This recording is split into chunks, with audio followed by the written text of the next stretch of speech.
The broadcast is now starting. All attendees are in listen-only mode. Hello, everyone. Thank you so much for taking time out of your day to hear a little bit about the national parks of the U.S. and how National Geographic is really tied into the initiative and really celebrating our centennial anniversary in 2016.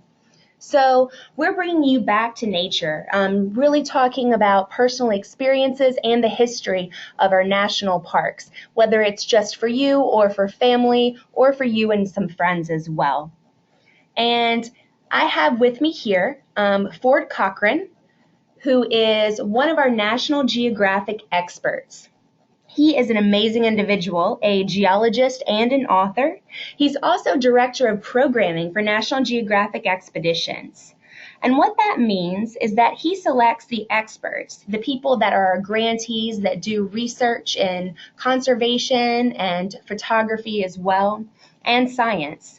And he chooses the best of the best to really go around the world and lead our expeditions. And Ford has also written for National Geographic magazine. He's documented numerous society-funded research expeditions in the field. And he's actually our featured expert on our Ultimate National Parks expedition for our September departure. So what we're going to do now is talk a little bit. You'll hear from Ford. He'll be speaking for maybe 40 to 50 minutes on our national parks.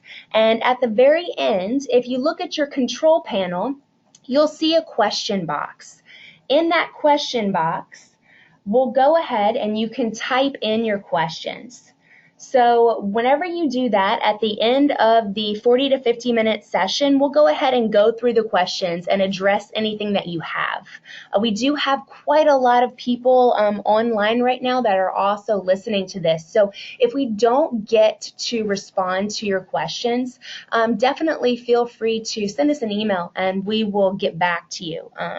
So without further ado, we will go ahead and show you our video.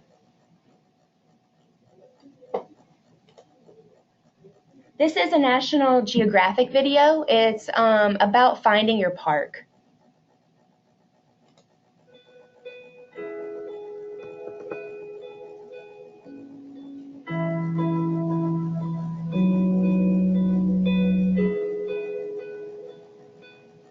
National parks are part of our DNA. It's who we are at National Geographic.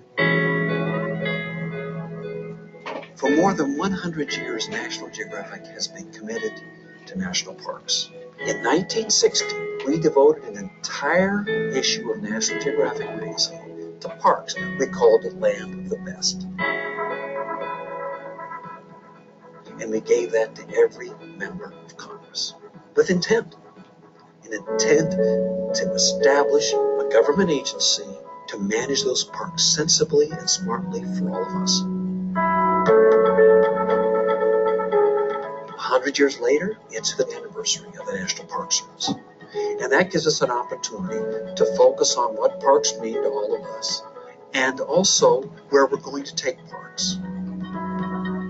We've got work to do, and a lot of that work will be controversial. A lot of issues humanity faces have an interplay with parks. National Geographic's initiative in parks across all media platforms is the biggest editorial initiative in a 100-plus year history. We ask you to come with us. Come on a journey. Let's participate and learn together as a community.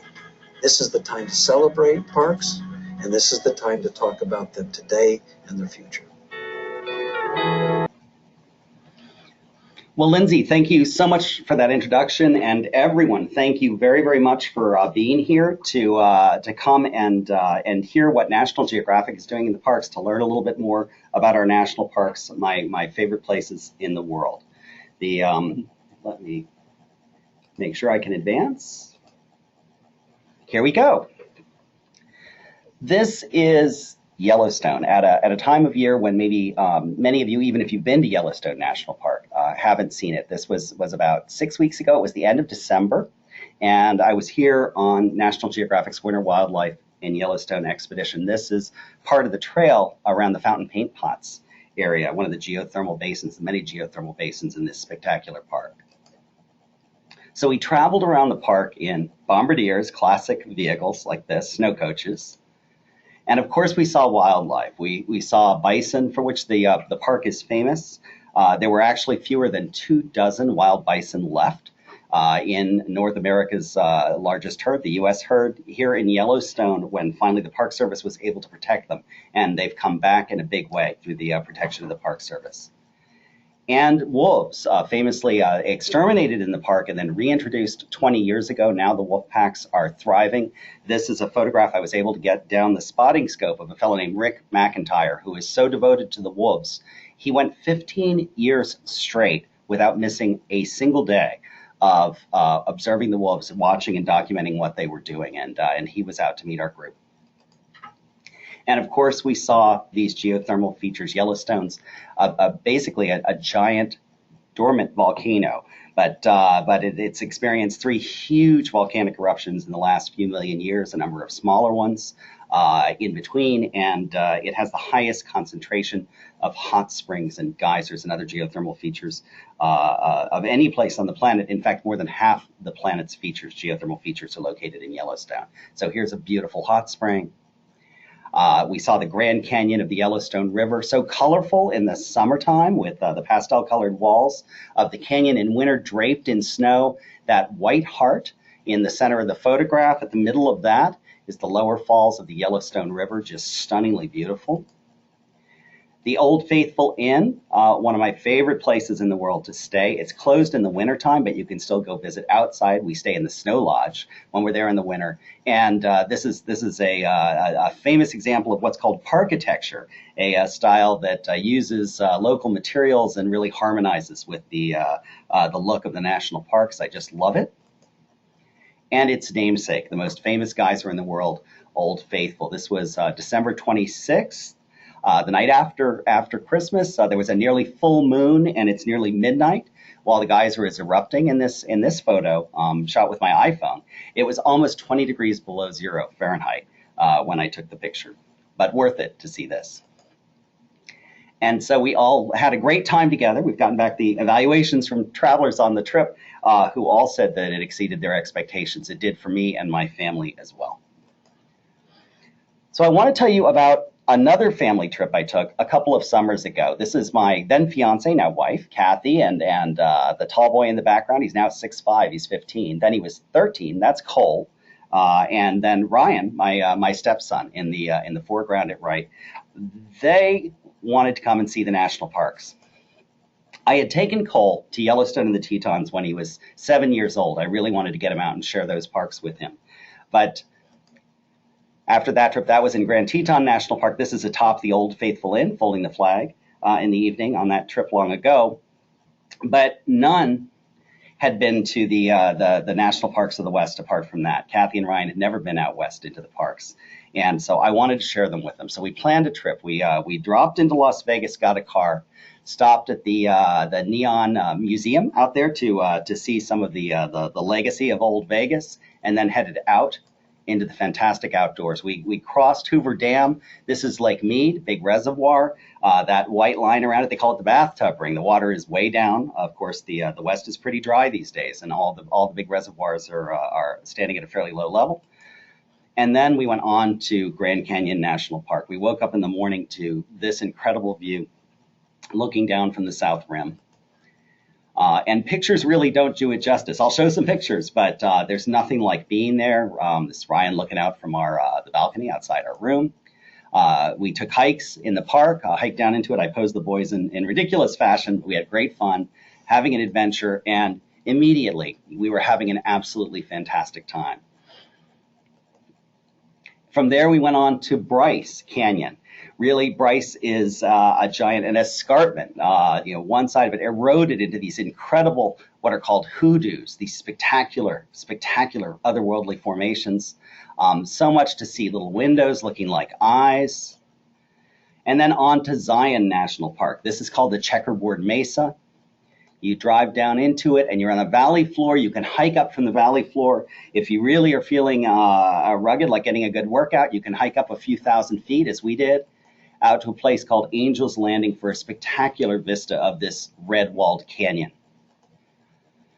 Or you can get down in the water in the stream. This is the Virgin River, which carved that giant canyon. Also carved a slot canyon through durable rocks, and you can hike those on a path called the Narrows. It's wonderful.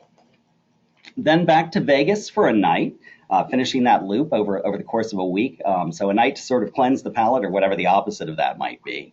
And then we charged out again, this time up Death Valley National Park, very close to Vegas, to the west of Vegas, which is the largest national park in the lower 48. Incredible, colorful desert. It was 120 degrees the day that we were there. That's what the thermometer on my car's dashboard registered, but it was a dry heat. And ghost towns, and then on into the Sierra Nevada, into magnificent Yosemite Valley. This, of course, is Half Dome. If you own a Macintosh computer, you may have Half Dome on your desktop right now. My boys tried to improve the valley. They weren't able to do much with that rock, but we turned back on the John Muir Trail, a short day hike up out of the valley, and you get views like this, vistas like this. You're standing right there looking at this, looking up at this extraordinary granite, glacially scoured granite in Yosemite. And even though you're looking at it, even though you're there, you have a hard time believing that it's real, or I do. And then on to Sequoia and Kings Canyon. Of course, we made the historic drive through some of the old sequoia trees there, but my boys preferred sliding on them. They're polished. They make great sliding boards, some of the felled trees. And we all agreed that this was just, these 2 weeks in the parks, it was the best trip any of us had taken in our entire lives. But it was interesting. One of the things that happened when it started out is Kathy turned to me on the airplane. She'd let me plan the trip because I had spent time in all of these parks and I was sharing it with her and the boys. And so she just trusted me to do that. But then she confided on the plane that she was very excited about going to Yosemite and the Sierra Nevada and seeing the tall trees. She wasn't so sure about these desert parks. She said, Grand Canyon, Bryce, Zion, it's going to be hot and they're dry and they're going to be brown. Isn't it a little bit monotonous? And my heart sank. I thought, oh no, what if she doesn't enjoy the trip? I said, I don't think you'll be bored, hon. I think you're going to really enjoy these parks. I know, I just love them.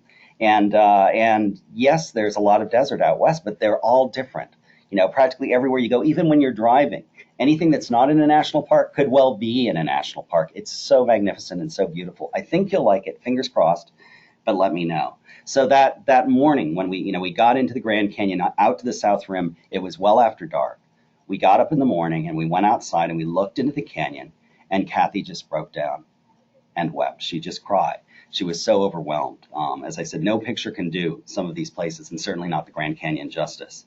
That experience, that emotional response, is one that lots and lots of people have. I have it every time I've seen the canyon, and in every season, every time of day, it's different. It's new. Again, you can experience it over and over.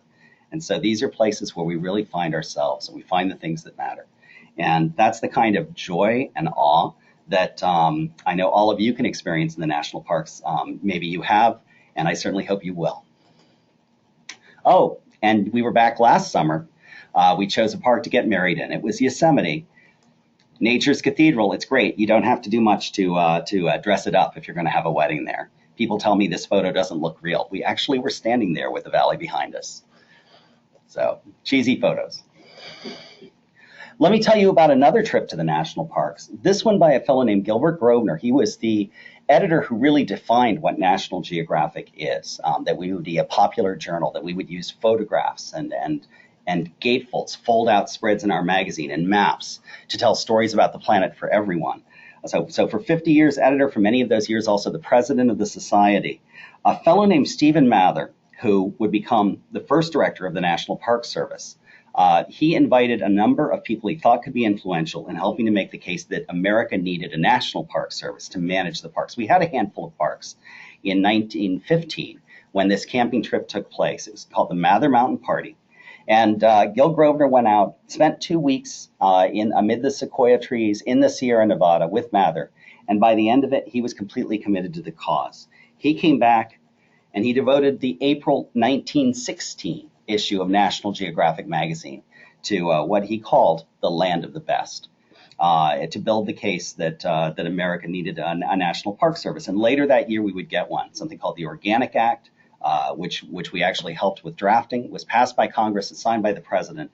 The National Park Service was created. And so today in 2016, we are celebrating the centennial of the U.S. National Park Service and all of the national parks. Since then, the Geographic has gone back to the parks again and again, we've invested our editorial coverage, we've sent scientists, we've sent photographers and filmmakers out to document places that should be parks and help to get new national parks created here in the U.S. and also around the world. This is Mike Fay, who is one of my personal heroes. He went and he took a 15-month walk in the woods in Gabon, in the Congo River Basin. And he brought a National Geographic photographer and a film crew along, and he documented what he saw because he thought, well, this will be logged and this will be mined and this will be, clear cut for agriculture and it will be gone. And all the creatures that live here in these wondrous landscapes will be completely eradicated if someone doesn't go and look and see what's there and help to make a case to protect a little bit of it. And so we made magazine stories and TV specials. We took them to the president of Gabon, who was convinced that these places should indeed be saved. And he set aside more than 10% of the country in 13 national parks. Those parks would not exist if Mike Fay hadn't taken the walk in the woods with the Geographic. And he's continued to do this work. He's done it through the range of the California redwoods, trying to expand protection for the trees, for some of the last big groves of trees that aren't in protected lands. Been successful at that, and also in educating the public, educating lumbermen, how to manage these trees better, how to leave the biggest of the trees, and to sustain really terrific timber yields in places where cutting does take place. In the oceans, we continue this work now after a century on land, more than a century of national parks. Sylvia Earle and Enrique Sala, oceanographers, marine conservationists who have devoted themselves to creating marine protected areas, have been incredibly successful in doing so in the U.S. and around the world. This is a photo that appeared on the front page of the Washington Post on the day that 3 new gigantic marine sanctuaries were created in the Pacific by presidential edict, the National Marine Monuments. And again, protected because Enrique went, dove, showed people what was there, showed people what was, what would be threatened, what might be lost if we didn't protect these unique marine ecosystems. And places like here near Washington, D.C., in and around the Chesapeake Bay for the quadricentennial, now several years ago, of the founding of the Jamestown colony, worked very, very hard and closely with a number of conservation organizations and the National Park Service and others to help build the case for protecting regions around the tributaries, or a number of tributaries that had been explored and documented by Captain John Smith, creating the national water trail around the bay that's a unit of the Park Service. And now we hope with an acquisition of Wero-Wicomico, an archaeological site, which was the seat of power for Chief Powhatan, who is the father of Pocahontas, that potentially this might become Wero-Wicomico National Park. That would make it the 60th fully designated national park in our country if that happens to come to pass. There are 59 that Congress and the President have both endorsed.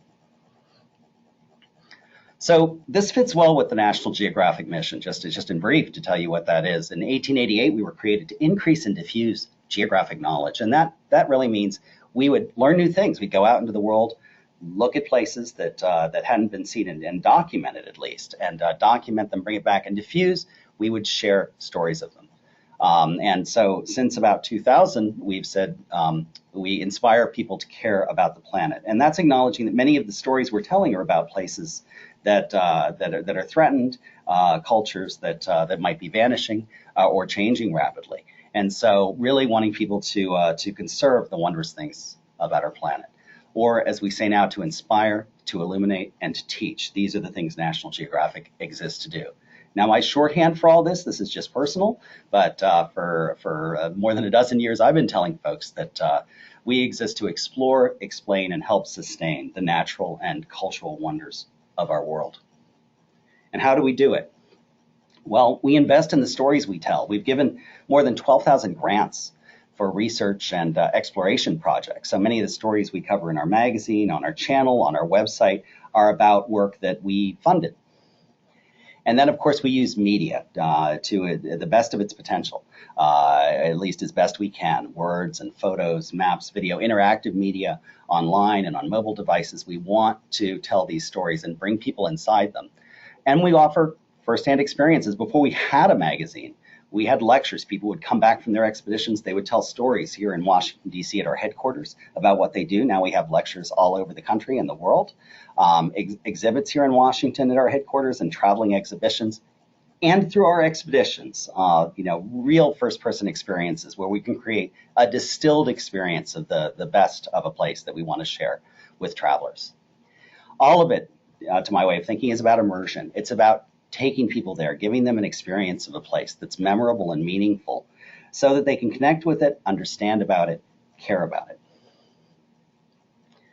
Well, of course, we're about national parks, too, because they matter so much. I think we all know many of the things national parks do. They protect the things that live within them, the wildlife and the ecosystems.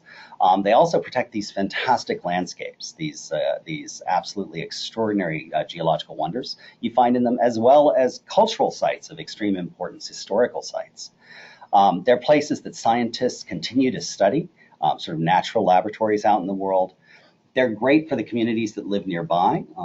People who travel to and visit them, of course, bring revenue with them. And so they've been fantastic in sustaining local economies. Of course, a legacy for our children and for our children's children.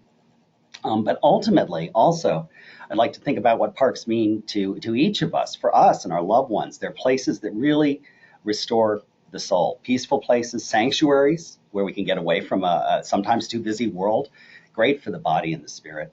Both places that where we can connect and find what matters. As John Muir said, when we go out, we go in. We find ourselves and the things that really matter to us in the wondrous landscapes of the national parks.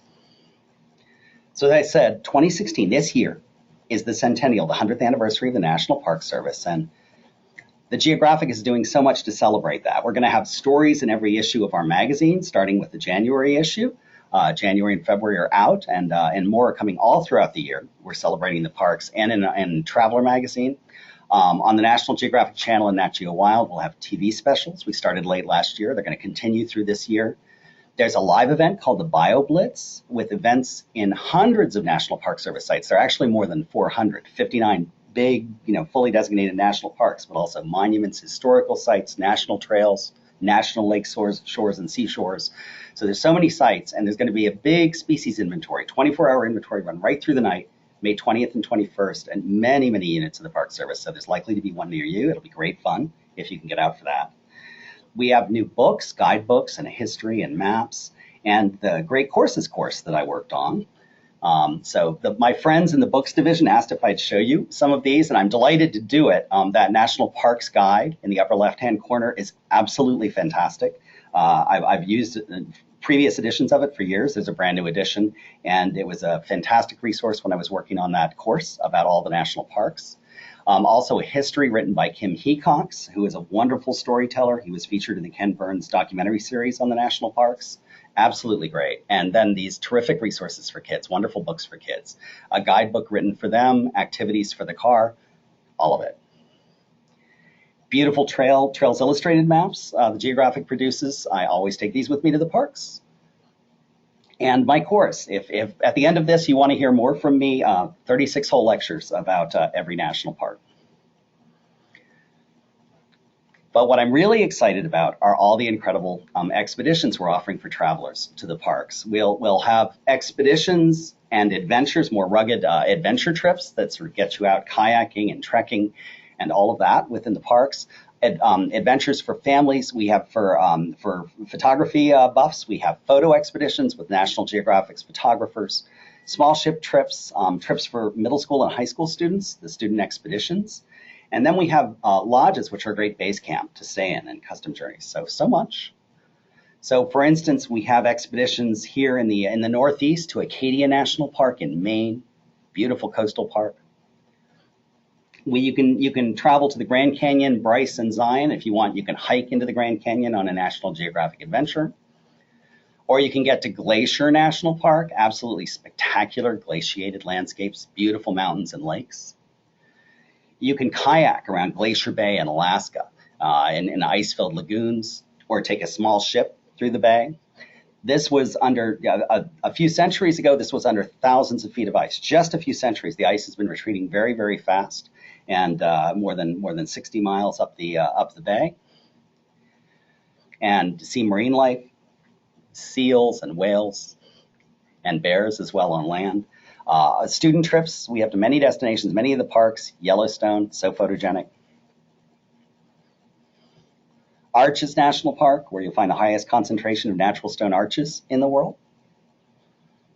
In the desert Southwest, again, Yellowstone. And beautiful, beautiful lodges, which are, again, great base camps for exploring the parks. This is the ranch at Rock Creek, which is close to Glacier National Park. And then we have a couple of lodges in Alaska, which are near many of the, Alaska has actually 8 national parks. It's second only to California, which has 9, and having the largest number of the 59 national parks. The National Park Service and the National Parks Foundation are both together celebrating the parks this year, asking people to hashtag photos and their stories of their adventures. Hashtag find your park, find a place that means something to you and celebrate it, share it.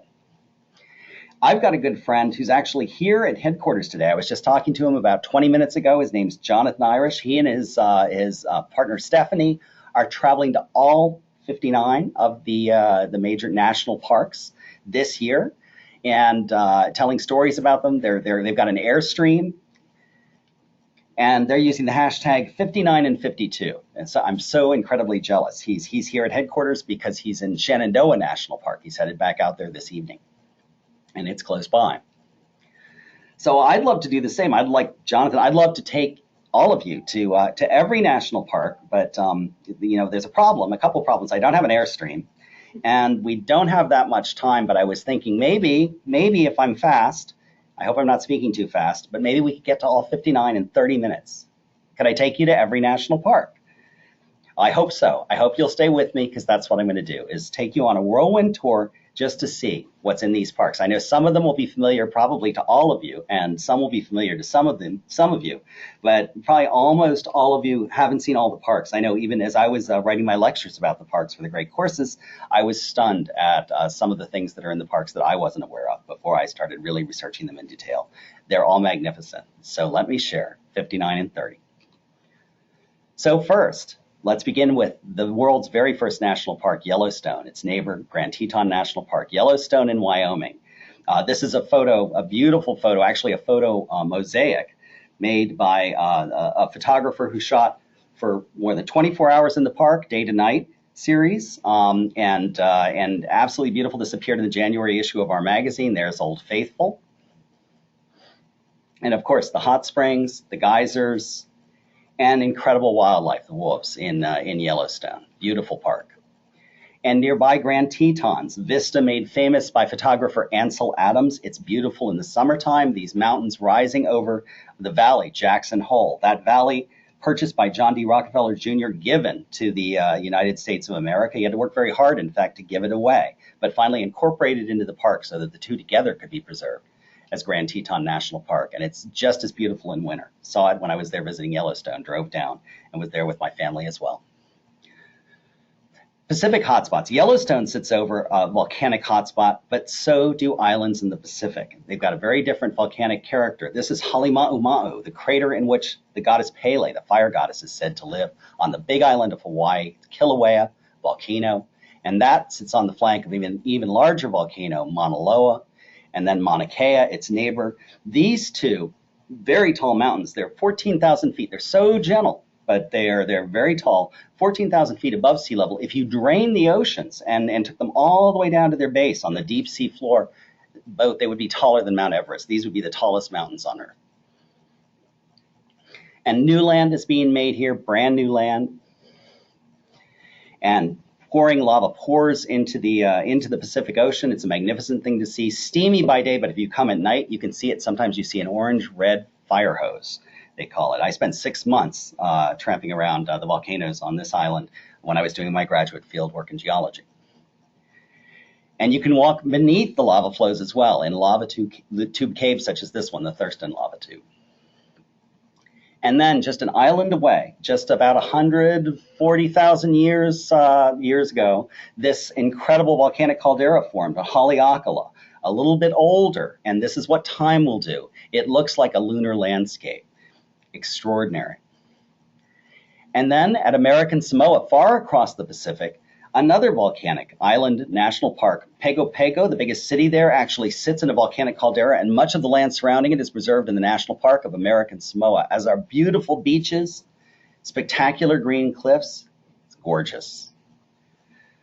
Then on the west coast of our country, the North American continent is actually riding over the Pacific seafloor, is consuming it. The Pacific Ocean is shrinking, and this has given rise to all sorts of interesting volcanism out there. So this Lassen Volcanic National Park in California, a little more than a century ago, a big eruption there, like the eruption at Mount St. Helens, put this park on the map and caused Congress to set it aside. The president to designate it a national park. It has hot springs like those, colorful hot springs like those in Yellowstone. And it has wonderful cinder cones. And then an even larger volcano just outside the city of Seattle, Mount Rainier and Mount Rainier National Park. This is an active volcano. It's kind of due for an eruption. I don't think it'll happen tomorrow, but it could well happen in our lifetimes. If you go to the University of Washington campus, they built it exquisitely, aligned it with the volcano so that on a clear day, they say the mountain is out and this is what you see. And it is actually, Mount Rainier is covered with glaciers, and which would pose a bit of a challenge for the people living nearby if and when there is an eruption. Of course, they'll melt, and that creates mud flows and so on. But right now, they're wonderful to climb on and explore. And then in Oregon, Crater Lake, this beautiful blue lake, the deepest lake in the United States, it also is a volcanic caldera. Mount Mazama is the name of the mountain that's gone. An eruption blew it away about 4,000 years ago. Wizard Island sits in the middle of the lake, and you can visit that island, take a small boat out, and it's surrounded by marvelous volcanic landscapes as well. The Pumice Desert, these incredible eroded features, hoodoos on its flanks. On the Olympic Peninsula, this is Mount Olympus, Olympic National Park. Mountains, snow-covered mountains, they're not that tall, but they are absolutely covered in snow because so much moisture comes blowing in off the Pacific, and as it rises, it cools, it dumps snow on the mountains. So you have spectacular jagged mountains surrounded by beautiful trees, temperate rainforests, thick, dense rainforests covered with moss, and a fantastic coastline, gorgeous. And then to the east of Seattle, North Cascades National Park, these fantastic mountains also home to lots and lots of alpine glaciers. Still, and scenery like this, you would think you're in the Alps. North in Alaska, there's volcanism as well. And so a couple of the Alaska parks, the many Alaska parks, Katmai is a place that National Geographic studied in great detail. A big eruption here about a century ago created this, the Valley of 10,000 Smokes, no longer smoking, but we sent an expedition, a fellow named Griggs, up 6 times and took photographs, wrote reports, shared them in our magazine, helped make the case that this should be protected as a national park, as it is. It's beautiful today. That's in the Valley of 10,000 Smokes today.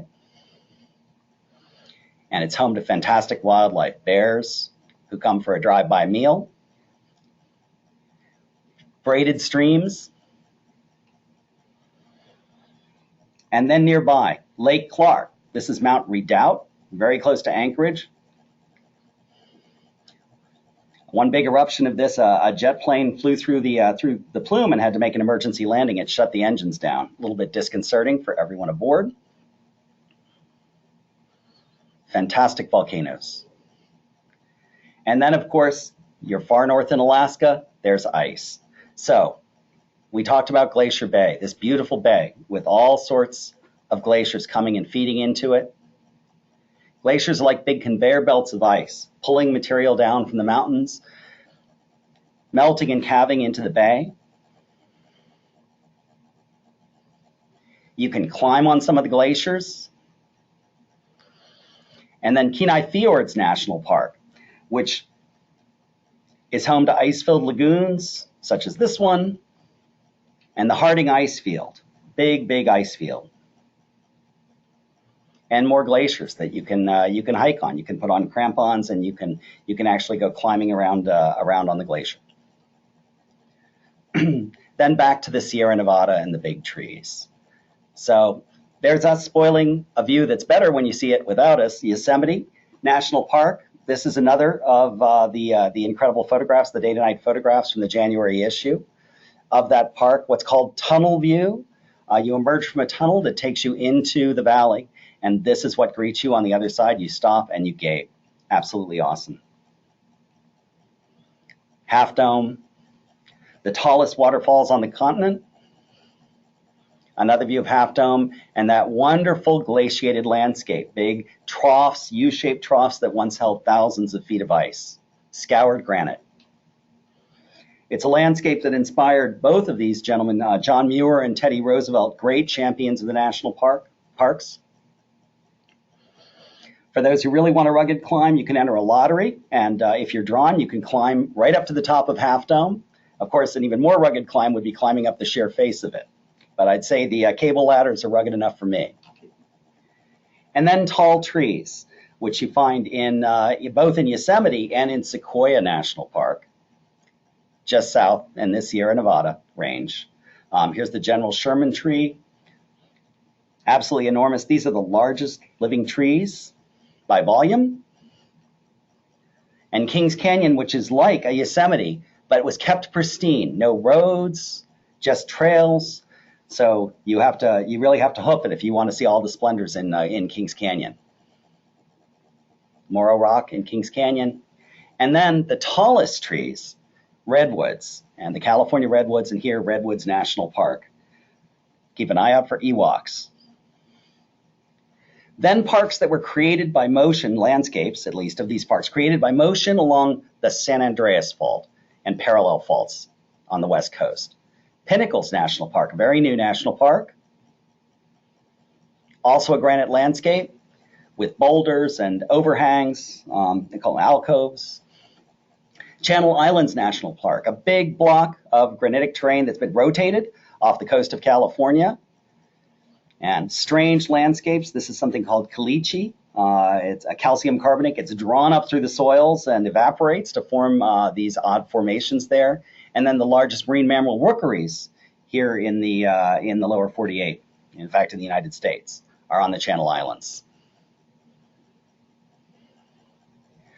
Joshua Tree National Park, named for these trees, the Mormons named them after the prophet. They thought of the prophet Joshua with upraised arms when they saw this tree, beckoning them to the promised land.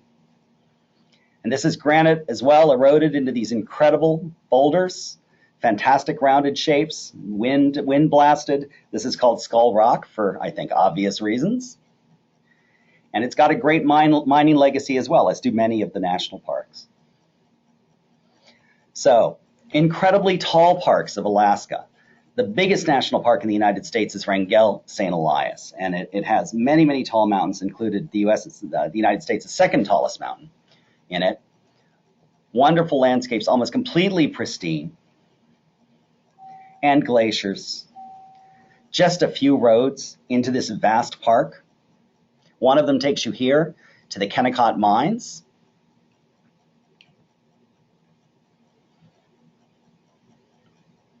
And then Denali, the mountain that once was called Mount McKinley. Denali was its native name. It is Denali, the high one, the highest mountain on the continent.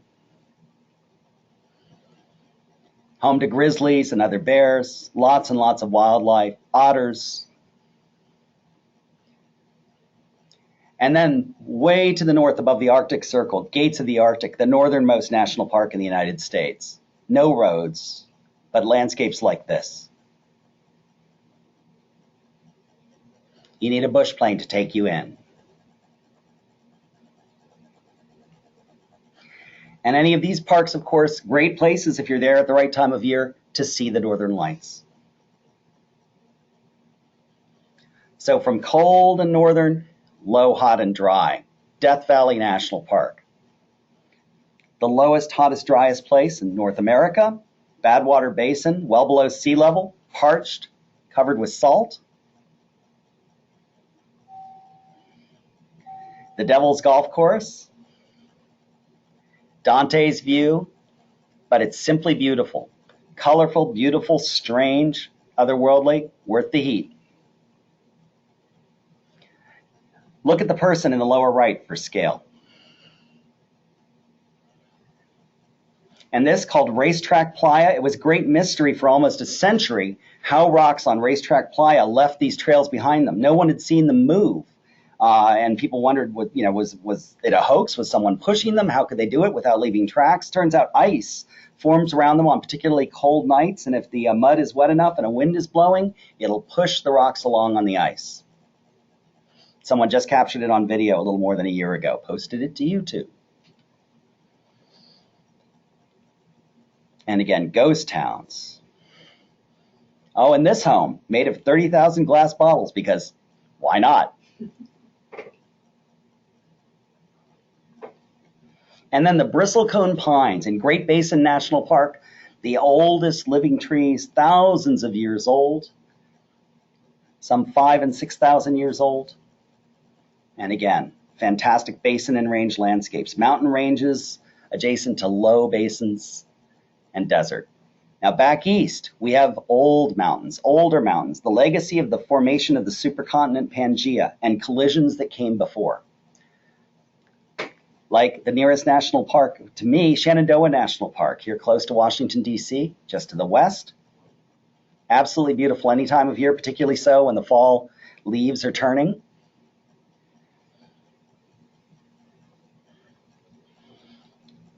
There are rocky high places in the park, places where you can hike up 3,000 feet and more, which is the same sort of relief that you see out west, unexpected here in the east, the gentler mountains of the east.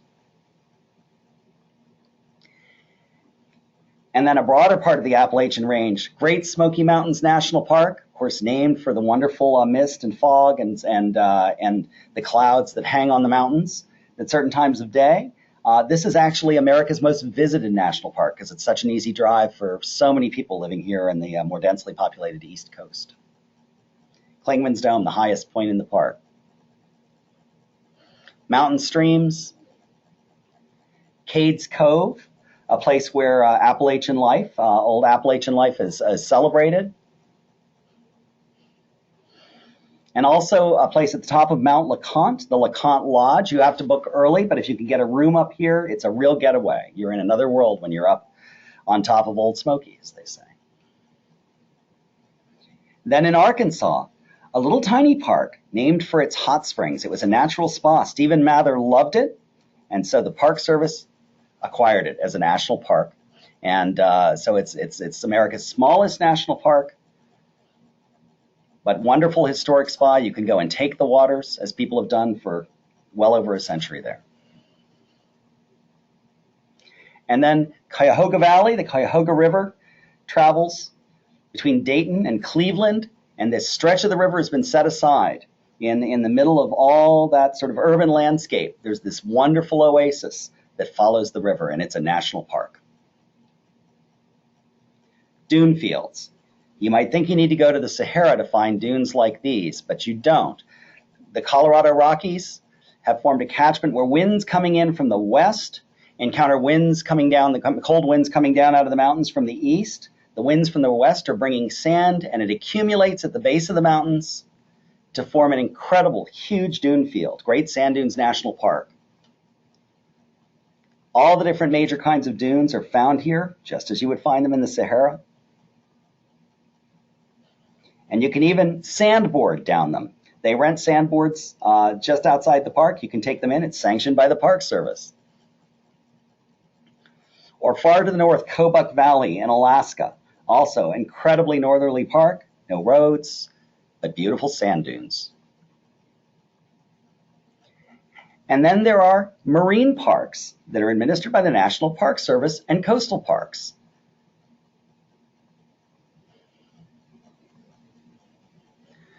The Virgin Islands are home to the National Park of the U.S. Virgin Islands. Wonderful bays, wonderful reefs.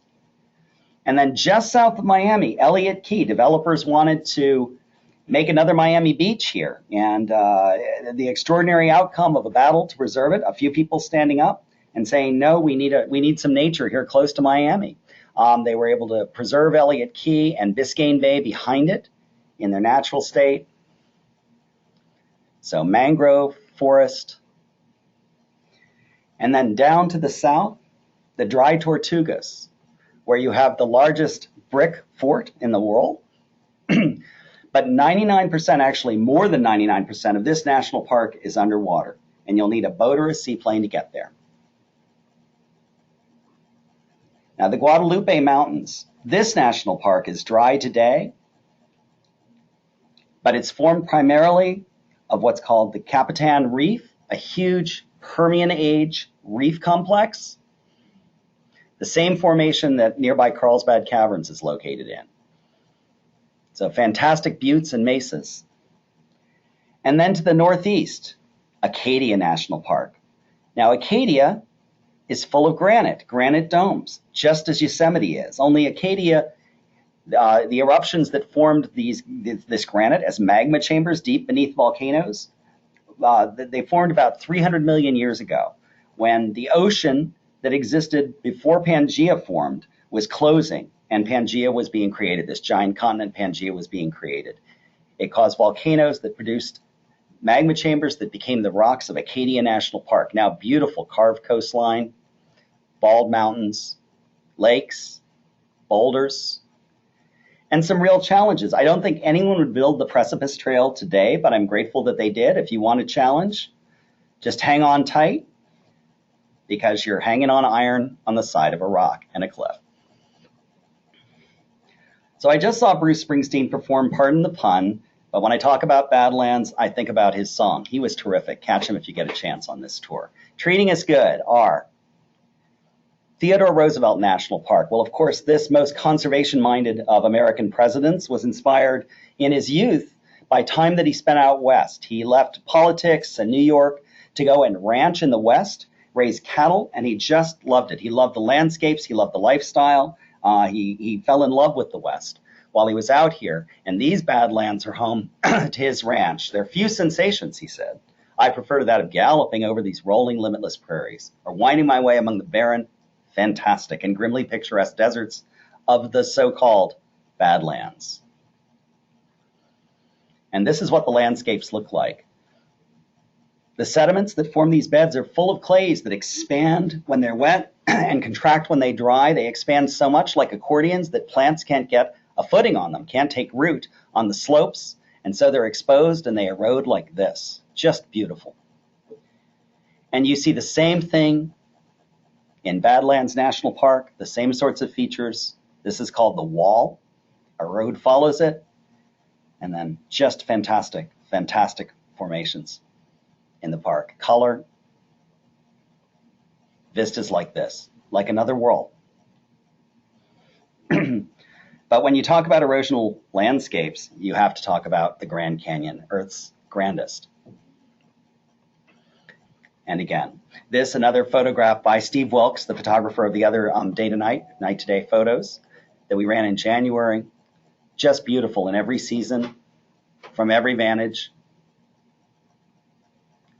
Always different. Of course, you can take the classic mule ride down into and out of the canyon if you plan ahead with your family, or get down to the river and on the river, the Colorado, which has carved and continues to carve this immense canyon through nearly 2 billion years of Earth history preserved in the rocks surrounding it. John Wesley Powell was the first to make it down the canyon in wooden boats. He did this twice, mapped it with a team, and then became the first. He was a Civil War veteran, just had one arm and did this, and then became the first director of the U.S. Geological Survey, also one of the founders of National Geographic. And of course, you can follow in their paddle steps if you like today. And nearby to the east, Petrified Forest National Park. I went here when I was a very young child with neighbors. I got to go across country when I was maybe 6 or 7 years old. with neighbors in a Winnebago as a little kid. I remember being in petrified forest, and we had about 20 minutes to walk on a trail, and we got as far as we could go, and I cried and cried. I was young enough. I cried and cried because I wanted to keep going, but we had to turn back. Ancient trees full of silica preserved for the ages. Again, wonderful badlands called the Painted Desert. You can see why.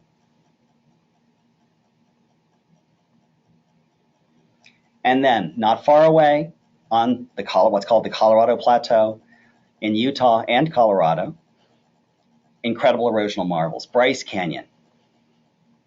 Just magnificent, wondrous. It's hard to believe it's real.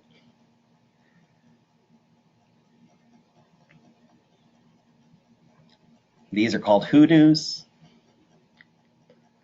Mud sentinels. They look like people, some of them. There's one that looks like E.T. This one's called Thor's Hammer.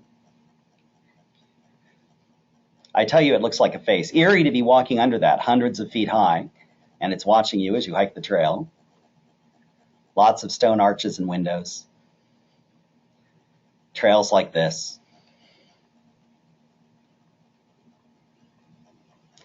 Canyonlands and Arches National Park. Arches, again, the home to the highest concentration of stone arches found anywhere in the world, near Moab, Utah, and Canyonlands is right nearby. So lots of arches and arches. Canyonlands divided by rivers into 4 different portions, 4 different parts of the park, all of them different. Lots of petroglyphs and pictoglyphs left on the walls of the canyon. And then magnificent Zion National Park. Yosemite is a canyon cut from granite. Zion is a canyon that's been cut by the Virgin River from the red Navajo sandstone, thousands of feet of it that rise vertically, right up above the valley floor. So there's Angel's Landing that stands out in the middle of the canyon. To get to it, you have to hike across a narrow fin, again, the checkerboard mesa. You can hike up Walter's Wiggles. That's what these are called, these switchbacks. And here's the view on the trail out to Angel's Landing. You hold on to that chain. I tell you, when I was up there, I was taking photos with my iPhone, and I didn't want to let go of the chain. It's about 3,000 feet down on your left, 3,000 feet down on your right. I kept one hand on the chain. I held the camera, my phone, to my nose and took the picture with my nose. Took pictures with that. And again, the Narrows. Wonderful to pull on water shoes and grab a pole and go hiking in this slot canyon. And then in Colorado, the Black Canyon of the Gunnison River, a national park devoted to this incredibly deep canyon, so deep because it was carved by the Gunnison through very resistant rock, not like the sedimentary rocks of the Grand Canyon, which are more easily eroded. This metamorphic rock called gneiss is super durable, super hard, and so the river's cut down through it like a buzzsaw. So deep, it's called the Black Canyon because for much of the day, the sun doesn't penetrate the bottom of parts of it. So a fold and a place to live, a wrinkle in the rock, more than 100 miles long, called the Water Pocket Fold, has created the environments of Capitol Reef National Park. Now, it's not actually a reef, but a reef was a barrier, so they called it a reef. The Capitol part comes from formations like this, which reminded people of the Washington, D. skyline back in the 19th century when they were giving the region its name. They thought of the Capitol Dome when they saw this. And the first big national park devoted to archaeology, Mesa Verde National Park. People lived here in alcoves beneath the rock above, and then they worked the land, agriculture. They farmed up above. Tall mountains of the Rockies. Well, Rocky Mountain National Park is home to many of them. Beautiful vistas such as this. A road that is one of the highest paved roads in the United States, up into the highlands of the park. And then lots of so-called 14ers, peaks that are more than 14,000 feet high. Rocky Mountain National Park is also where you find the headwaters of the Colorado River. You can just sort of skip across the river here, and that river will become mighty enough when it's joined by other tributaries to carve the carve the Grand Canyon downstream, and many other spectacular canyons. And then this is Glacier, another magnificent glaciated landscape The glaciers that gave Glacier National Park are almost entirely gone and likely will be gone over the next few decades. Will finish melting away. But they leave spectacular mountains, beautiful lakes. The red and green of the stones you see in the foreground here, the green ones formed before there was enough oxygen in Earth's atmosphere to oxidize iron, and the red ones after oxygen had risen. They record a time when oxygen rose in the atmosphere, so our planet became capable of supporting life. Very ancient rocks here in the park. The Going to the Sun Road, created by the Park Service to allow people to drive up into the highlands of the park and get vistas such as this. Alpine lakes, trails. You can actually cross over into Canada if you have your passport with you, get your passport stamped on a boat and a trail, and then back again. Waterton Lakes National Park on the other side of the border is part of what's called the Glacier Waterton International Peace Park. The U.S. and Canada have cooperated to preserve the ecosystems and landscapes on both sides of the border here in these high Rockies. And then way to the south, that's on the northern border of our country. Down in the south, Big Bend and Saguaro National Parks. Big Bend right on the border of the U.S. with Mexico in Texas. 3 huge canyons of the Rio Grande River are part of this national park. Desert landscapes. More slot canyons. And then Saguaro National Park, which is in 2 units, sandwiching the city of Tucson, Arizona, and home to these incredible saguaro, which are like giant trees. Each one is an ecosystem unto itself, supporting lots of different kinds of creatures that are adapted just to live in and on them. And there's Tucson right below, an oasis of wilderness right by the city. Caves are a big part of our national parks, including Mammoth Cave. Now, from above, lovely forest, not particularly outstanding to look at like this, but underground beneath these woods, Mammoth Cave, more than 400 miles and still going. The longest cave by far of any on Earth, more than twice as long as the next longest that's known. Absolutely extraordinary. Other world. This is the historic entrance into the cave. It opens up inside, gets large enough that you could drive a couple semi-trucks side by side down the passage. But there are parts of this cave I've been in that are so small and so tight and so low that you have to decide whether you're going to look to the left or the right before you start in, because you won't be able to turn your head once you get inside.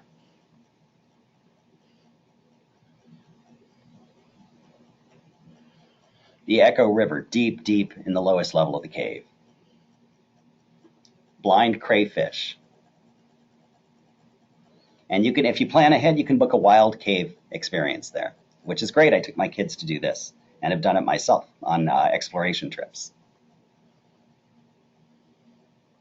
And then Wind Cave, another of the longest caves in the world, up in the Dakotas, is home to a formation called boxwork that looks like this, that's found almost nowhere else on Earth.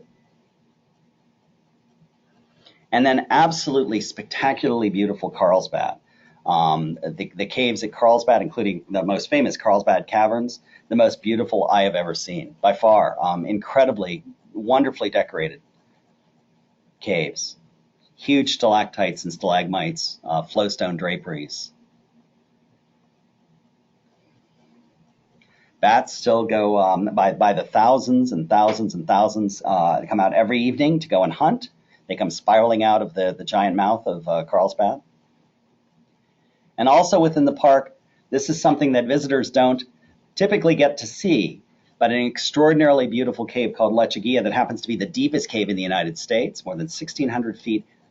Look at what you see there. Look at the crystals you see, and then look at the caver in it for scale. Again, it doesn't look real.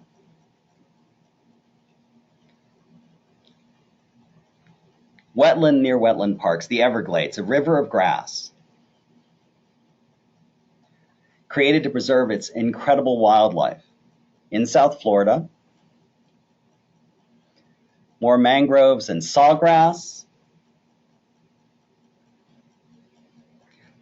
pine trees, alligators and crocodiles. One of the only places alligators and crocodiles are found living together.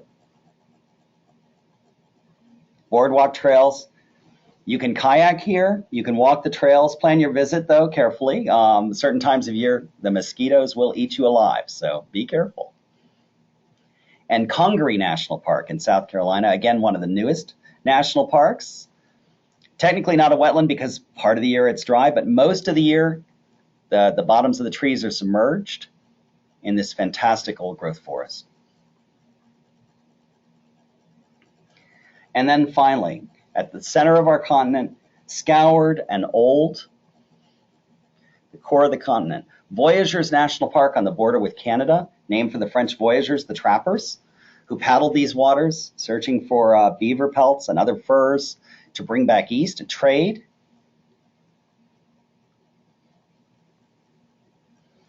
Hundreds and hundreds of islands and lakes, waterways to paddle here. It's a water world. And Isle Royale, or Isle Royal National Park, as most of the locals like to pronounce it. This is the largest island on the largest freshwater lake in the world, actually closer to Canada than the US, but part of Michigan.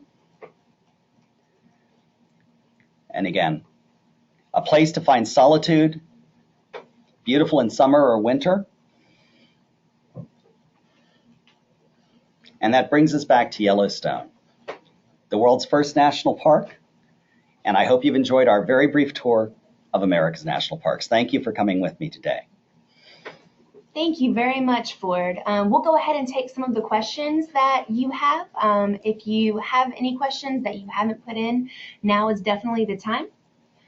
Let's see. We have one question from Pat saying that her husband has a knee problem preventing him from hiking downhill.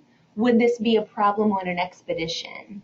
No, it shouldn't be a problem on an expedition. What I would do is I would, if there's one that you're particularly interested in, I would, give us a call and let us know about this, and we can tell you if there are any activities that where you might have an alternate activity.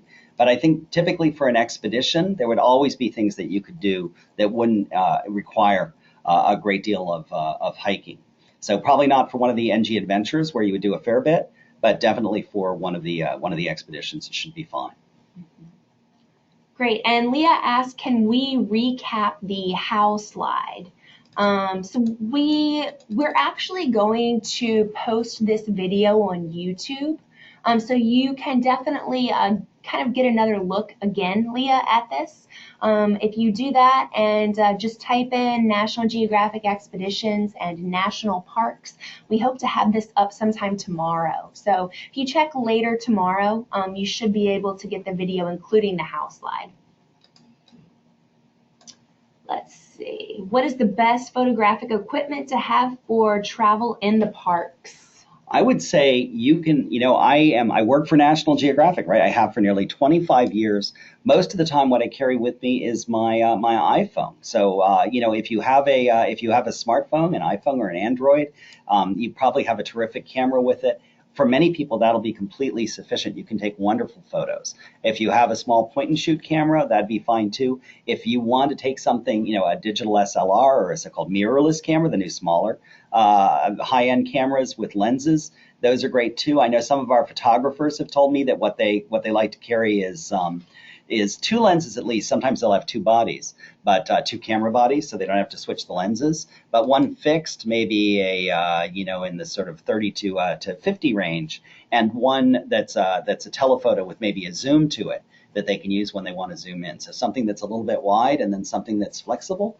But with anything you've got, I think there's so much to see. There's so much that's spectacular that you can get great photos in the national park. As my good friend Jim Richardson likes to say, if you want to get better pictures, stand in front of more interesting stuff. Well, the national parks have lots of interesting stuff. Excellent. And Jenny asks for a list of the books, maps, and course info that were mentioned. Jenny, again, if you check on YouTube the latter part of tomorrow, you'll be able to get all of that information, and you can fast forward to the appropriate part in the video as well. Let's see here. Oh, Barrett's been to 23 national parks. Way to go. Way to go. I want to get to all of them myself. I haven't been to all of them yet, but it's an ambition for me. It's a goal. Yes, and Mahesh says that Mahesh is asking for 1 hour hikes in some of the places to kind of go on for several of the national parks. Where would you recommend as a resource for just, shorter hikes? I would, every one of the parks, and particularly those that get a lot of visitors. Of course, they have visitor centers. But I would make a stop at a visitor center as you go in, and lots of people visit the parks. Sometimes people will go and spend weeks there, get into the back country, or settle down. But a lot of folks only can go for a day or two. And I say, if that's all you've got, do it. Use that time. So they are really up on good short hikes that you can take that are close to wherever you come in. So there are short hikes on both the North Rim and the South Rim of the Grand Canyon. Bryce has terrific short hikes. Zion, you can hike as far as you want to go in the Narrows, or you can hike for an hour, or you could hike for hours if you wanted to, for a full day or more. But so every park is going to have short trails like that. I would say the new guidebook to the national parks from National Geographic is an incredible resource for that too. We include for all the parks great places to go, and we give you a sense of how long it'll take to engage in any of the activities you might want to engage in. And Edith asked if she can receive a copy of this webinar. Absolutely. YouTube tomorrow, later in the day, will have that available. Marianne asks about plans to drop a single supplement for people on the National Geographic trips. And actually, Marianne, if you're not familiar, we have just launched a new travel line. It's called National Geographic Journeys. So these journeys don't go to the national parks yet. However, we are coming out with a new lineup in June or July of this year. We're actually going to go to North America and see some of these national parks. The great thing about Journeys is that we offer matched share options. So if you want to share accommodations with someone here, you don't pay any single supplement at all. If you do want your own room, you can certainly pay a single supplement. But that being said, these trips are in the $2,000 to $2,500 range. So you're looking at a much lower cost trip. So Austin, you asked if you could choose one expedition, which one would it be? Oh, that's a tough question. Well, I'll limit myself to the national parks and say there's one that we're offering this year that we created for this year called the Ultimate National Parks Trip. Now, if the ultimate national parks trip would get to all the parks or all the big parks, we couldn't do that. But we figured, what could we do with a few weeks? We have a trip that gets to Yellowstone, Grand Teton, Glacier National Parks, then over to Olympic National Park on the Olympic Peninsula on the Pacific Coast, Washington State, and then down to the Grand Canyon. And that's I'm on the September departure of that trip, but we have them in in July, August, and September. And I think that's going to be an absolutely wonderful trip. I'm really looking forward to that. They're all places that I just adore. And Cindy asked for some slides on Yellowstone. Again, Cindy, please do check out YouTube. Avish asked about an adventure for caving. I don't think we have one yet, although when we visit Hawaii, we get in go in the Thurston Lava Tube. But I think places like Carlsbad and Mammoth Cave, national parks are wonderful. I'd love for us to offer one. Of course, being a spelunker myself, I'd love to see us offer trips that do that. If we may definitely do that one day, I'll be lobbying for it and have too. But even without, if you can, for instance, get to either Mammoth or Carlsbad, and if you plan ahead, they offer many tours, different kinds of tours of the cave, to different parts of the caves. And wild tours, as well as those that are by lantern light, those on just illuminated trails through miles and miles of cave. Plan ahead, and you can do a number of those sort of back to back and have a great experience. Jeff asks, does every park have an entrance fee? And I know that the short answer to that is no, but I'm sure that Ford can elaborate. Yeah, some parks don't. Most of the parks do have a day and week, sort of or an entrance fee where you pay something and you can visit for a week typically after that, or you can get the parks pass. I like to do that because it's not that much. I think it's $70 or $80. It's good for a year and gets you access to all the national park sites, national parks and monuments and all the rest. And particularly this year, sort of out of a sense of patriotism, feel really good about carrying my I think it's called the Golden Eagle Pass, something like that, my national parks pass in my wallet with me. It's a real bargain for what you get. It definitely is. It's $80, and I get one as well every year. While I hate paying for parking and new tires, a national parks pass is something that I really do feel proud paying for and supporting our parks year after year. So we have a question: where can I find more information about these trips? The best resource is really to go on our website.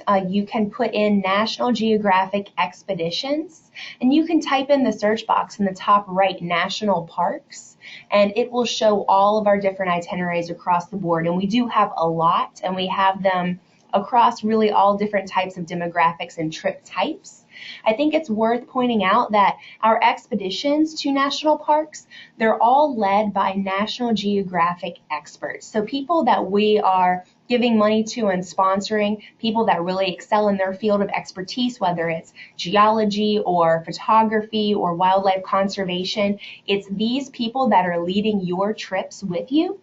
And when you travel with us, over a quarter of your proceeds go back to our mission to inspire people to care about the planet. So whenever you travel with us, you're actually seeing some of the work that you're supporting firsthand. And I don't know any other tour operator that really gives you that experience. You truly are making a difference when you travel with National Geographic. So let's see what a 600 millimeter lens. That's a long lens. Be good for good for these parks for wildlife. Well, I'd say a long lens sounds like a very long lens. But yes, if you're, for instance, on the winter wildlife and Yellowstone trip that I was just on, some of the travelers did bring long lenses with them and tripods so that they could shoot some of the wildlife and really bring it close. Sometimes you see it at a distance. I didn't have that, but I was able to get by, and I did things like shooting, with my phone down Rick McIntyre's spotting scope. So I kind of got the advantage of having a long lens without having one. Of course, my photo is nothing like what you would get with a long lens. So I'd say for parks where you really want to capture wildlife like birds and wolves and so on, if you've got one and it's not going to slow you down to bring it, I'd say bring it. You won't be sorry you did. But if you are going to do that, bring a little tripod as well so that you're able to prop your camera and brace it. Of course, you probably know that. And Carlos asks, on each park, can we find out a guide or something similar to get us oriented through it? So I think that would be the guidebook that you were talking about, right? Yeah. The National Parks Guide from National Geographic is wonderful. It has detailed information on all of the big parks, as well as many of the monuments and other units of the Park Service, hundreds of units of the Park Service across the country. So it's a great first resource. And then, of course, we send experts on all our trips. And I know, for a lot of the parks, if there's someone they have the ranger-led walks and the ranger programs, which I think are just wonderful. And so if I'm on my own, I always love to go and find out what's going on and participate in some of those. They're great to share with the family. And Charlene asks about if we have any expeditions that focus on the wolves of Yellowstone or other wildlife. And I think that the winter wildlife in Yellowstone would be a great fit for that. That's a really good one. That's got a heavy focus on the wildlife. Of course, we see the geothermal features as well, but we always have naturalists along and make a point of stopping and spending time so that we can find where the wolves are. The bison you're going to see, but we're on the lookout for bears and moose and all sorts of other creatures. The otters that you can see in winter as well as summer. And then during the summertime, we always at least spend part of our time looking at wildlife in any of the parks where wildlife's important. And then I think of our small ship cruises and adventures in Alaska. Of course, the marine life as well as the bears and our Denali trip. We have a trip to Denali National Park inland. We're always on the lookout for grizzly bears and black bears while we're there. And so speaking of that, Cindy asked, what park would we be most likely to see wildlife? Would you say the Yellowstone? Yellowstone. Yeah, I would say Yellowstone. You're likely to see it in a lot of the parks, but Yellowstone in particular is that region, the so-called Greater Yellowstone ecosystem, is called the Serengeti of North America, and for good reason. You've got huge migratory herds of elk. The bison migrate, pronghorn migrate, and then you have creatures that live year-round in the parks. You have the bears; they of course hibernate. But it's fantastic. And Grand Teton National Park's right next door to Yellowstone. If you're getting to Yellowstone, planning a trip there, don't miss the Tetons because they're so close by. And the character of that park is very different from Yellowstone's, even though they're part of one larger region, one larger ecosystem. A lot of the creatures that live in Yellowstone in the summertime will migrate down into the elk refuge near Jackson, Wyoming in the winter, adjacent to Grand Teton National Park. So Giselle asks if you have any kind of standout memorable moment, and also where should she visit in the Rockies this summer? In the Rockies, what I would do, I mean, in the Rockies, what's great is you can sort of like charge right up into Rocky Mountain National Park, and you're going to make your way up and up and up past the visitor center to a road sort of coming from Boulder from the east to this road that takes you up across the high interior of the park and down the other side of that front range of the Rocky Mountains. And making that drive and then stopping to hike the trails nearby, I think is essential for a visit to Rocky Mountain National Park. And it takes you in just a few hours' time up into a completely different world from the world of the plains, the Great Plains, which end where the Rockies begin. Great. And Adrienne says that she says that a lot of the lodges in national parks book up many months in advance. How far in advance should they plan or book expeditions? So with the National Geographic trips, I'd look and see what's open. Some of the very popular times, for the trips that a lot of adults are on without kids, they don't have to worry about the school year. And sometimes they like to travel in the late spring and early fall, right on either end of when kids, leave school and go back to school, so they can have the parks when there aren't quite so many people there. For the lodges, many of them start taking reservations if you're planning on your own about a year in advance. So if you know ahead of time that you want to visit the parks, you can look a year out and plan a trip. But I tell you, that absolutely fantastic trip that my family took in August, a couple summers ago, 2014, we actually didn't book that trip, didn't plan it until March, which seemed very late. I was afraid I wouldn't be able to get the lodges I wanted to stay in, the places that I wanted to go. And actually, because they're always, even when they're booked up, they get cancellations. I checked a lot over a couple of weeks and was able to find cancellations in all the places that we wanted to stay. So we were actually able to stay in the parks where we wanted to throughout the trip and for as long as we wanted to. So I'd say if you're planning on relatively short notice, just keep an eye on the sites where you can make those bookings, and you may well get very lucky as we did. Didn't pull any strings. I work here in NG Expeditions, but it's not like I contacted someone to try and get any kind of special treatment. I just booked right through the website and was very successful doing that. Audrey also recommends a National Geographic book, Secrets of the National Parks. She thinks that's a great resource. Thank you for mentioning that. I included the books that I include. They're all brand new for this year. Secrets has been out for a year or so, but it's wonderful, actually. I used that as I was preparing my courses as well, and I'm good friends with someone who did a lot of writing for that book. I'm glad that you mentioned it. I love that book, too. And Margaret is asking, for a 2-week vacation through Utah, how many national parks is reasonable to visit? And do you have a preferred or suggested itinerary? Through the national parks of Utah, it depends on how much time you want to spend in each one. You can visit, a number of parks for a couple days each, a day or two each, sort of a whirlwind, or you can settle down and spend more time in them. I would think about how you like to travel and how sort of, deep into the parks you want to get.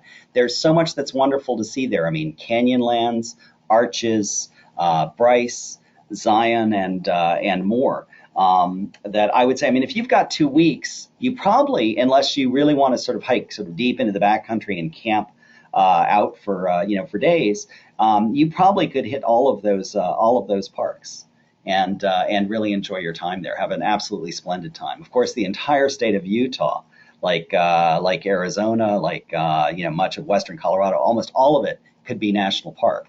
Even the parts that aren't national park. So it's all beautiful out there. If you're doing this, don't miss some of the state parks. I think of places like Dead Horse Point, which is near Arches and Canyonlands, near Moab, Utah. It's a state park, but it's well worth visiting. It's just breathtaking. Tyler wants to know if we offer internships during expeditions. During expeditions, I'm not aware of internships that we offer on our expeditions, though I do know that we work on our student trips. We have on assignment leaders who are young photographers and filmmakers and scientists, archaeologists who come out and Usually they're in their 20s, usually sort of fresh out of college, and so we do hire people, sort of seasonal folks who help with some of our trips, and I've met some absolutely fantastic young folks doing that on our student expeditions for middle school and high school students. And the best way to get involved with National Geographic and the National Park Service in regards to conservation? I would say, visit the parks, tell people about the parks. Support when you get a chance. Tell our political leaders, your representatives, that the parks matter to you, and that you want to see them well protected. That you think that they're valuable. Are all helpful things. Of course, we write stories about and celebrate the places that we think are really interesting and really important. And so, if you see something in our magazine or on our website that matters, let folks know. I know one issue I'm a little concerned about right now is an issue in Yosemite National Park. My wife and I were married at a place called the Ahwahnee Lodge, and due to a dispute between an outgoing concessioner and the incoming one, the Park Service is talking about having to maybe change the name of that lodge. It was actually built by Stephen Mather himself, and the name celebrates the Ahwahnee, the tribe that was in Yosemite Valley originally, and so to me it seems that's an important part of the historic legacy of the park, and also a place I always figured I could go back to, very meaningful to a lot of people. So changing its name to me doesn't seem right. I'm writing some of my friends and colleagues in the Park Service and elsewhere, trying to do what I can to let them know that I think that there has to be another way. And Cindy asks, what part of the year should you visit the national parks to see the northern lights? Well, I'd say I have heard that, for instance, March in Alaska is a particularly good season to try to see them there. You want to think about, it's that they're not out every night, so there's no guarantee, and the weather's not always clear. But I know that in March, you tend to get more dry weather in Alaska, in a lot of the parks that you might go to see the northern lights. And it's usually a pretty good season for seeing them. So that's kind of a good time to plan to see them. Do a little research before you go. I'm not an expert in this, but that's what I've heard. And Cindy, this isn't a national park in the U.S., but we do have an Iceland winter adventure. Its sole purpose is really to see the northern lights. So if that is a priority for you, this could be a good fit. Iceland Air has some fantastic airfare packages as well. And winter in Iceland is a better time to travel as far as pricing goes as well. So that could be something that you might want to look into. Again, check it out on our website. Also, Philip reminds us that Seattle has spectacular parks, 3 national parks within 2 hours of driving. You're so right, Philip. I lived in Seattle for 9 years, and as an outdoor enthusiast, there's probably no better place to be, especially in the summer. Yep, I did. In addition to the Big Island of Hawaii, as I mentioned during my talk, I did field work on Mount St. Helens when I was a graduate student, and spent a lot of time exploring those parks in and around Seattle and Portland. And I tell you, the Pacific Northwest is just incredibly beautiful and breathtaking. All right. And Kathy asks how to find us on YouTube. Kathy, if you just put in National Geographic Expeditions, that's the account that the YouTube video is going to be uploaded from. And just type in national parks. We should be able to download it tomorrow. So check in the latter part of the day. And Leah asks, how do they become an expedition leader? How do people become expedition leaders? Well, they're passionate about travel and about sharing adventures with people. They are, for our national parks trips, I think all the expedition leaders have to have things like wilderness first aid training and other kinds of training so that they can be prepared for anything that comes up on the trip. And, we want people who both are really great at, have lots of energy, of course, so that they're able to keep up with the most intrepid of our travelers, good spirits, and just a real passion for fantastic places and experiences. Mahesh would like to know what's the best way to get a permit to the Wave, and is it better in the off season? The Wave, I believe that the Wave, and I may be wrong about this, but I believe it's on one of the tribal parks, and that you visit it with the Navajo Nation. I believe that's right. Lindsay, is that correct? I feel like you I don't remember. Jonathan did that. Jonathan Irish got tickets to the wave, and I thought it was a lottery system. It might be. It's a very popular of course, photographic destination. I know, some of the other places in that part of the country, near Page, Utah, is where you'd find it, near Lake Powell. So forgive me, I guess I'm not sure, but check online. You should be able to find out how to do that online. Sorry not to have the answer at my fingertips. Right. And then short 1-hour hikes around Hyperion and General Sherman, Redwood and Sequoia. What would you recommend for those? Well, they have the tall tree parks definitely have short hikes that get you out into the big groves. You could take longer ones, but you'll find them, and you would, again, I would say check in at the visitor center, make sure you can get there. I know, for instance, at Yosemite this past summer, the trails around one of the popular groves of big trees were closed. They're just renovating them. Last summer they closed them. They're going to be closed through this summer and open again next year. So always check ahead to make sure what you want to see is accessible. But most of these places they try to keep available all the time. That's why the parks are there. Kat would like to know, how do you register for the great courses? Register for the great courses. They're available online, and they're courses, they're enrichment courses. They're for sale. You can get them as DVDs. You can stream them to your TV or to your if you've got a sort of a web connected TV, or to your mobile device, or your iPad or tablet, or a lot of libraries have them. I actually have been a fan of the great courses for many, many years. I listen to a lot of their audio courses when I'm making my commute into and home from work, and when I'm exercising.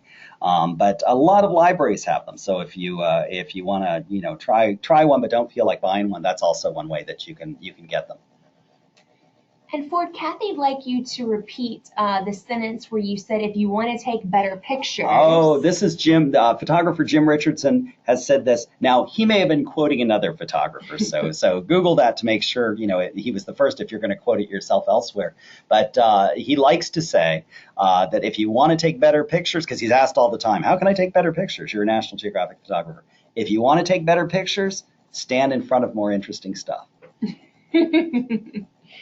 All right. And Kat also asks, if you only have a day to spend in the Carlsbad Caverns, what would you recommend? I would recommend trying to get on a couple of the tours that the Park Service offers there. Definitely do the sort of the classic, main tour of Carlsbad.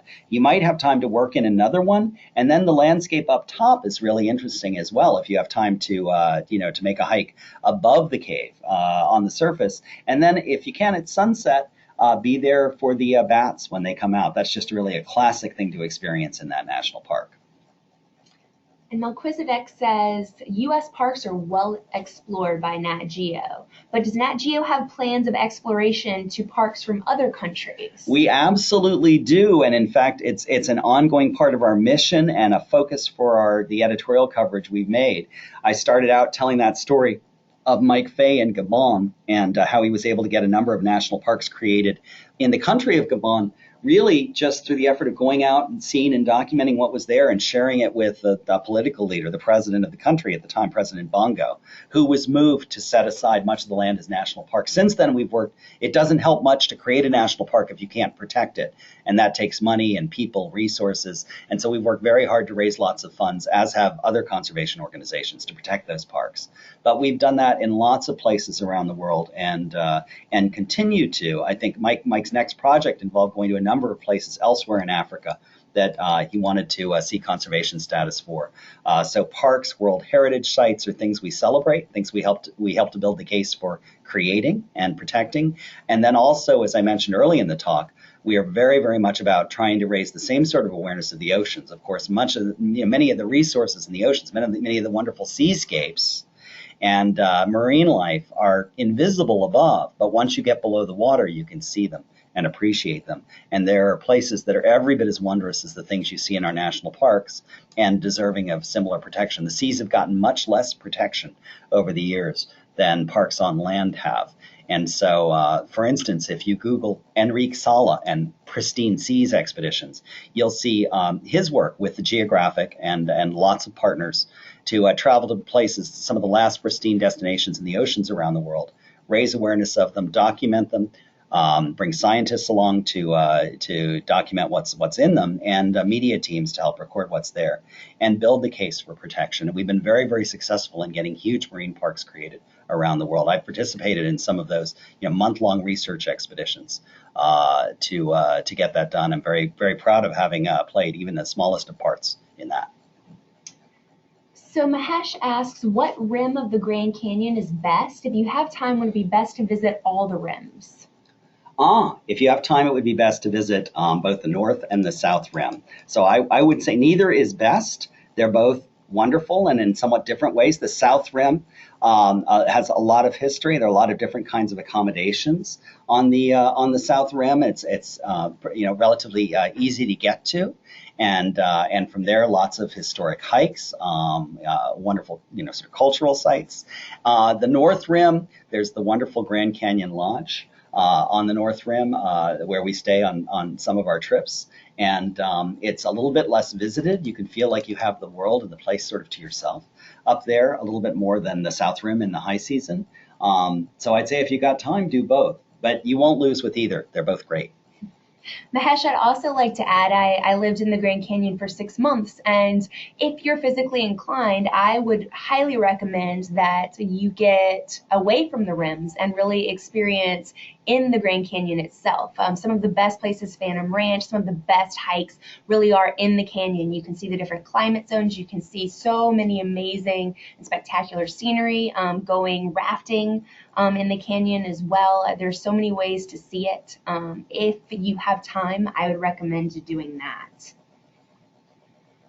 Let's see, Roger says, is there any particular part of Shenandoah Valley that stands out in your experience? What if you only have a day to go?